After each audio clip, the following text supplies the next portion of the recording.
பொடி இதைத்தான் நான் எதிர்பார்த்தேன். சம்பவம்னா இதான் ஏன் சம்பவம். எங்க வந்து யார்கிட்ட சிஎம் சார் என்ன பழி வாங்கன்னா என்கிட்ட மட்டும் மோதுங்க. நான் வீட்டில் தான் இருப்பேன், ஆஃபீஸில் இருப்பேன். என் மக்கள்கிட்ட மோதாதீங்க, அவங்கள எதுவும் பண்ணாதீங்க. வேற மாதிரி தரமான ஸ்பீச்சுங்க. இன்னும் ஒன்று போதுங்க மக்கள்கிட்ட. அவங்கெல்லாம் 2-3 நாளா தலையை பிச்சுக்கிட்டு என்னடா பண்றது, தளபதி எதுவுமே பேசாமல் இருக்கான்னு சொல்லி அப்படியே ஒரு டவுன் மோட்ல இருப்பாங்க. இந்த ஒரு வீடியோ போதுங்க பாருங்க. பழைய மாதிரி விஜய் 2.0 தான், கம்பேக் தான். நான் இப்பதான் கொஞ்ச நேரத்துக்கு முன்னாடி ஒரு வீடியோ பேசியிருப்பேன். விஜய் அவர்களே நீங்க கம்பேக் ஆகணும், கம்பேக் அப்படின்னு விட்டுறக்கூடாது சொல்லி ஆக்ரோஷம் பேசியிருப்பேன். அந்த வீடியோ போட்டு என்ன ஒரு 2-3 ஹவர்ஸ் ஆகுமா, அதுக்குள்ள தளபதி விஜய் அவர்கள் பயங்கரம் ஒரு ஸ்பீச். எனக்கு இதை பார்க்கும்போது எனக்கு எப்பவுமே நான் வந்து ஏதாவது ஒரு கெட்டான்னு சொன்னா நான் ஒரு வீடியோ போடுவேன். இதுக்கு முன்னாடி என் நண்பர்களே சொல்லியிருக்கீங்க, நான் போட்டு கொஞ்ச நேரத்திலே தளபதிட்டு வந்து அடுத்த செகண்டே வரும். இதுக்கு முன்னாடி அஜித்குமார் அவர்களுடைய வீட்டுக்கு போகும்போது அப்படிதான், அஜித்குமார் அவர்களை பார்க்க போகணும்னு சொல்லி வீடியோ பேசியிருப்பேன். அடுத்த ஒரு மாதிரி விஜய் அவர்கள் அங்கே போய் ஸ்பாட் இருந்தாரு. ஸோ அது என்ன ஒரு கோயின்சிடன்ஸ் தெரியல. நமக்கு அவ்வளோக்குள்ள ஒரு ஃபாலோவர்ஸ் கிடையாது, அவ்வளோக்குள்ள பார்த்தீங்கன்னா பெரிய ரீச் ஆக முடியாது. ஆனால் சிங்க் ஆகுது பாருங்க. நம்ம நினைச்சு கொஞ்ச நேரத்தை தளபதி விஜய் இப்படி ஒரு வீடியோ போட்டுக்காருன்னா உண்மையிலே எனக்கு வந்து பார்த்தீங்கன்னா ரொம்ப ஒரு சந்தோஷம். அதாவது விட்டுட்டு ரிட்டன் ஆகக்கூடாதுங்க, அடிக்கணுங்க, திருப்பி பதிலடி கொடுக்கணுங்க. இதுக்கு யார் யாரெல்லாம் காரணமோ விடக்கூடாது. ஏன்னா நம்ம கண் முன்னாடியே பார்த்துட்டு இருக்கோம் இப்படி ஒரு மனுஷன் இவ்வளோக்குள்ள, அதாவது மக்களுக்காக எல்லாருமே பயந்து ஒதுங்கி நிற்கும் போது இறங்கி வந்தார்ல, கட்ஸோட வந்தார். நம்ம எவ்வளோ கட்ஸோட எதிர்த்து நின்னாரு. ஸோ அப்போ அவரை முடைக்கிறணும், அவர் அரசியலே உடைக்கிறணும்னு என்னென்ன பண்ணீங்க, என்னென்ன எப்படி எப்படிலாம் பேசுனீங்க. அவர் இதோட உடஞ்சி உட்காந்துருவாரு, அவர் அவ்வளோதான் கூண்டு போட்டு விட்டு அவன் எவனும் வாய்க்கு வந்ததுலாம் வந்துட்டாரா, கம்பேக் விட மாட்டாரா, சும்மா விடவே மாட்டாரு. ஏன்னா அவர் அவ்வளோ சீக்கிரத்தில் எதையுமே விட்டுட்டு போகிற மனுஷனே கிடையாது. நான் யாரையும் விட்டு சொல்லியிருப்பேன், ஒன்ஸ் ஒரு முடிவு பண்ணிட்டாருனா நின்று விளையாடுவார். அவ்வளோ ஆகாசம் திருப்பி போக மாட்டாரு.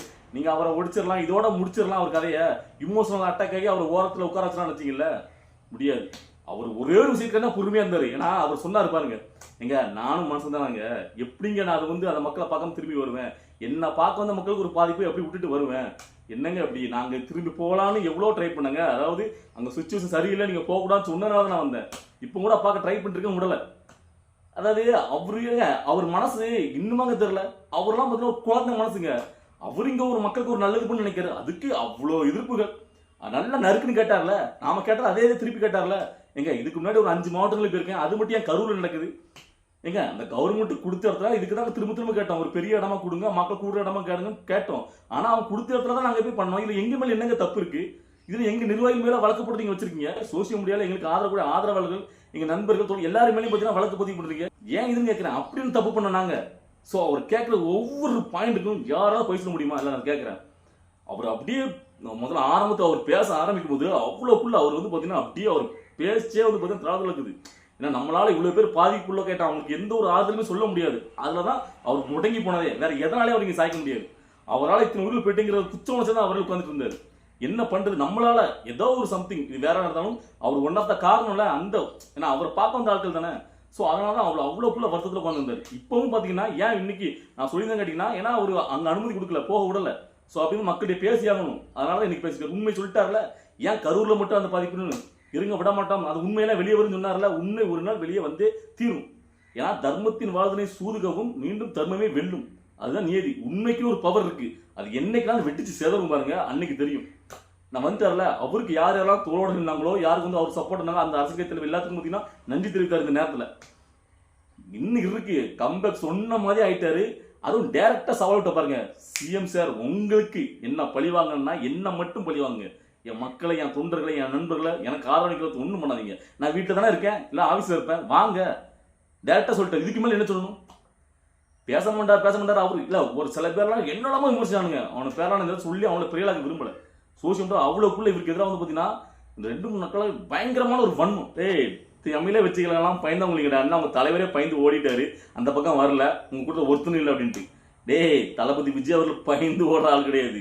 நின்று நிதானமா சங்கு கடிக்கிற சிங்கம் மாதிரி பாருங்க என்ன நடக்குன்னு. நான் வந்துட்டார்ல, கம்பேக்னு சொல்லிட்டார்ல, விடமாட்டேன், இதை விட உத்வேகமா வந்து அரசியல் பண்ணுவேன்னு சொல்லிட்டார்ல, பாருங்க ரிவெஞ்ச் எப்படின்னு பாருங்க.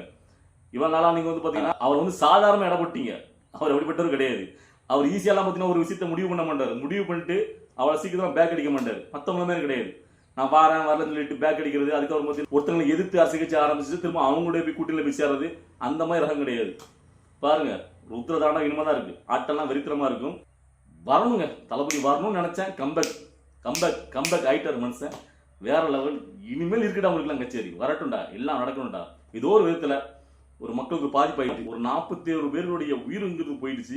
அது எந்த வகையிலும் ஏற்றுக்கொள்ள முடியாது. அதுக்கு காரணமான ஒருத்தனையும் விடக்கூடாது. அதுக்காக தளபதி விஜய் அவர்களுக்கு எல்லாரும் சப்போர்ட் பண்ணணும். அந்த மனுஷனுக்கு ஜாதி மதம் கடந்து கட்சி சார்ந்து அவர் வந்து சப்போர்ட் பண்ணணும்னு கேட்கிறேன்.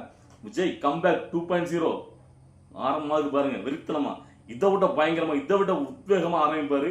விடமாட்டாரு, கூடவும் செய்யக்கூடாது. நான் இதை தான் வலியுறுத்தி நான் இப்பதான் கொஞ்ச நேரத்துக்கு முன்னாடி பேசினேன். உடனே தளபதி விஜயோட வீடியோ வந்தது.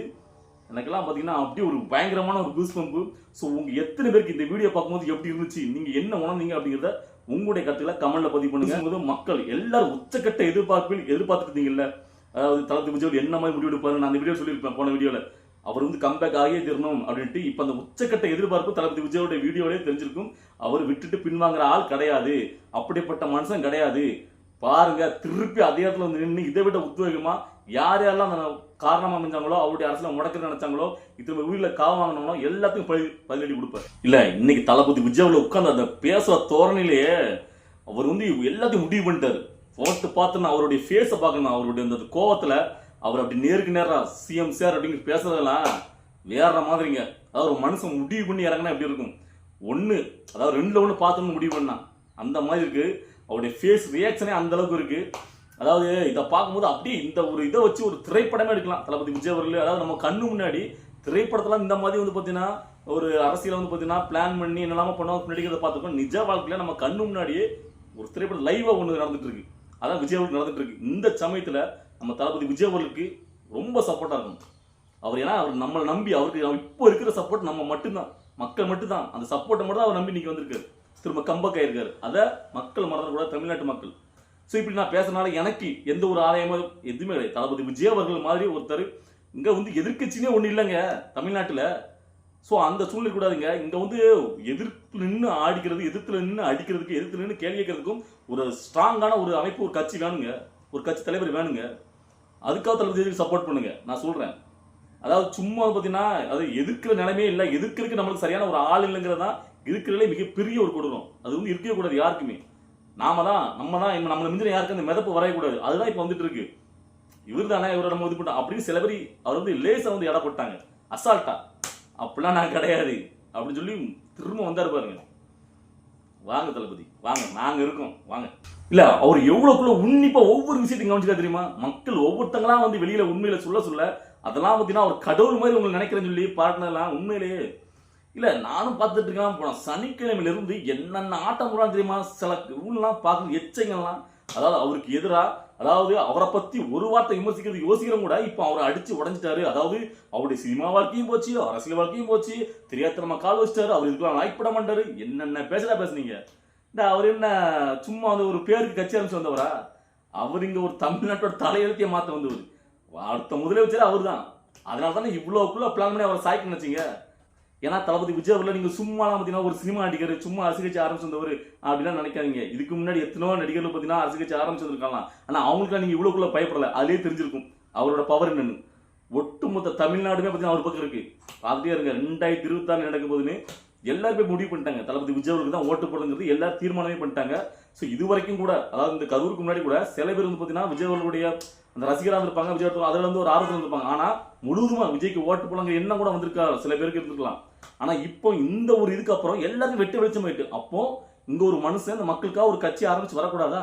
அப்ப வந்தா நீங்க இப்படிதான் பண்ணுவீங்களா, ஒரு இந்த அளவுக்கு நீங்க எவ்வளவு எதிர்ப்பீங்களா அப்படின்னு சொல்லி எல்லாருமே ஆக்ரோஷம் பண்ணிட்டாங்க. தமிழ்நாட்டு மக்கள் எல்லாமே விஜய்க்கு ஆதங்கமா விட்டாங்க. அதாவது எதிரிகள் வந்து பாத்தீங்கன்னா இதை வச்சு விஜய்ல ஒரு கருப்பு வை ஒரு குத்திடலாம், அவர் ஓரம் கட்டிடலாம், ஒரு இமேஜ் அட்டாக் பண்ணிடலாம் அப்படின்னு சொல்லி அவர் அரசியல் முடக்க பார்த்தாங்க. ஆனா அது அப்படியே பேக் ஃபயர் ஆயிட்டு. விஜய்வலுக்கு மேலும் மேலும் தான் பாத்தீங்கன்னா ஆதரவு பெருகிட்டே இருக்கு. ஸோ அதனால தளபதி விஜய் இப்போ முன்னேறி இப்போ அடிச்சுட்டு வருவாரு.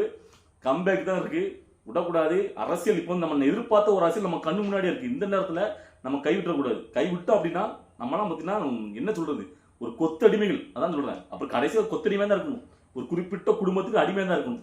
ஸோ அதை விட்டக்கூடாது. இந்த தடவை தளபதி விஜய் நம்ம எல்லாரும் உறுதியாக நிற்கணும்.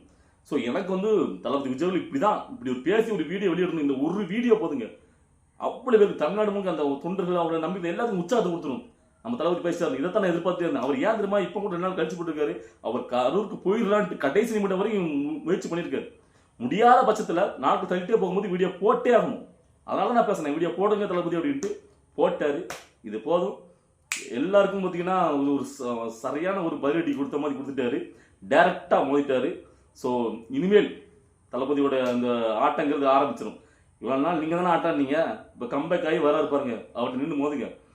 விஜய் 2.0 வெறித்தனமாக இருக்கும் ஆட்டம், வேற மாதிரி இருக்கும், தெரியும்.